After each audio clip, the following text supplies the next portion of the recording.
حضرت داؤد علیہ السلام اور طالوت بادشاہ۔ دوستوں، ویڈیو میں آگے بڑھنے سے پہلے تمام نئے آنے والے دوستوں سے درخواست ہے کہ اگر آپ نے ابھی تک ہمارا چینل سبسکرائب نہیں کیا تو پلیز چینل کو سبسکرائب کر کے ساتھ ہی بیل نوٹیفیکیشن کو آل پر سلیکٹ کیجیے۔ حضرت داؤد علیہ السلام بہت نیک، بہادر اور عقل مند انسان تھے۔ ان کو اللہ تعالیٰ نے بنی اسرائیل قوم کے لیے اپنا رسول چن لیا تھا۔ اللہ تعالیٰ نے حضرت داؤد علیہ السلام پر اپنی کتاب زبور نازل کیا۔ حضرت داؤد علیہ السلام زبور کو اتنے پیارے انداز میں پڑھتے کہ سننے والے جھوم اٹھتے۔ وہ بہت سے خوبصورت طریقوں سے زبور کی تلاوت کرتے تھے۔ جب حضرت داؤد علیہ السلام پڑھتے تو نہ صرف انسان بلکہ جانور، پرندے، یہاں تک کہ جنات بھی اسے سننے کے لیے جمع ہو جاتے۔ حضرت داؤد علیہ السلام نے لوہار کا پیشہ اختیار کیا۔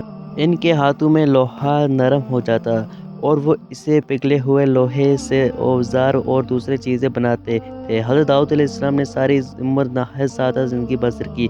وہ ہمیشہ سادہ لباس پہنتے اور مٹی کے برتن استعمال کرتے۔ ان کا گھر بھی بہت سادہ تھا۔ حضرت داؤد علیہ السلام رات کو جاگتے اور اللہ تعالیٰ کے احکامات پر غور کرتے جو اللہ تعالیٰ نے زبور میں نازل کیے تھے۔ انہیں ہر وقت یہی فکر رہتی کہ لوگ برائیوں سے توبہ کر لیں اور نیکیوں کی طرف آ جائیں۔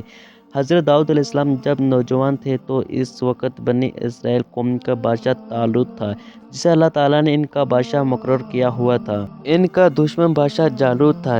اس کی فوج بہت بڑی تھی۔ جنگ سے پہلے طالوت نے اعلان کیا، جو جالوت کو مارے گا وہی میرے بعد بادشاہ بنے گا۔